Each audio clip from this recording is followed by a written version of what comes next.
ang sunwa Katarawa songean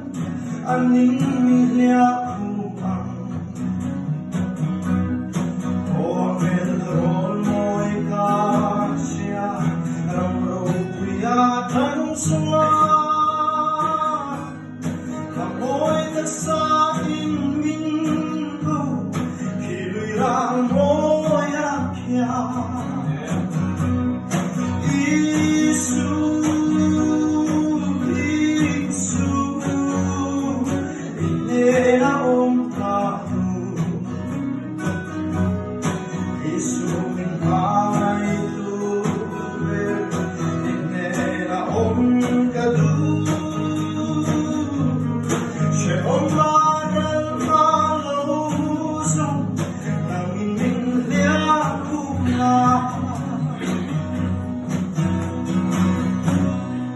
Iswane na kahimang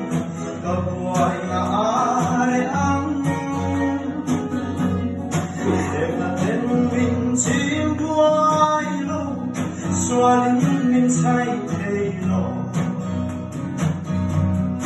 Areang lumay na de Chalilong siya song-song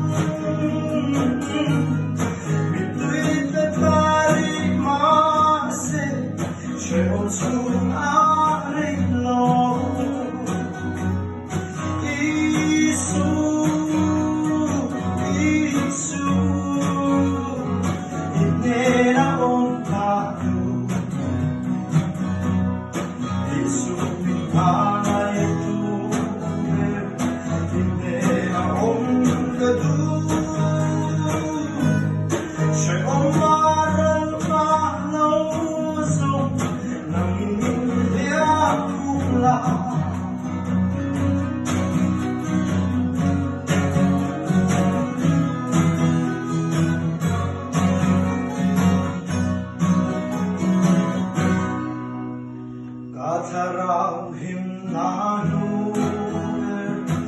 iswa katanati Kuaka kentumen sa tuanong kuyani Katanang siyama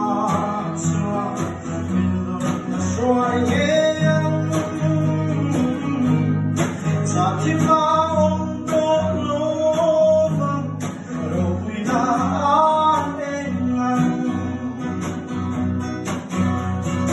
Isu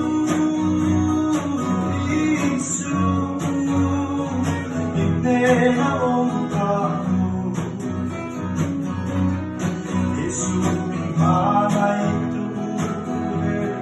Ignenaong kaho